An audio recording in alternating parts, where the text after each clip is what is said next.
Costruire un Veneto sostenibile, economicamente ecocompatibile e attento al territorio e alla qualità delle relazioni sociali. È questo l'obiettivo con cui Europa Verde si presenta alle imminenti elezioni regionali, sostenendo il candidato Arturo Lorenzoni. Siamo un gruppo molto eterogeneo di persone, sensibili all'ambiente, sensibili al sociale. Noi crediamo che con l'emergenza climatica si debba fare di più a livello regionale, anche per prendere il Recovery Fund. Il Recovery Fund saranno 4 miliardi destinati alla Regione Veneto e io mi chiedo quali progetti ha la Regione Veneto.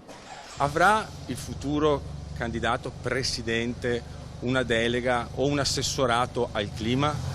Dichiarerà l'emergenza climatica? Allora, non siamo personaggi pubblici, abbiamo le nostre nicchie, le nostre esperienze. Andrea Longobardi è un arcellano doc, Eugenia Fortuni è una sociologa che si è già candidata alle europee, però quello che ci caratterizzeremo saranno la nostra campagna carbon free, cioè non consumeremo tonnellate di CO2 per fare la nostra campagna elettorale.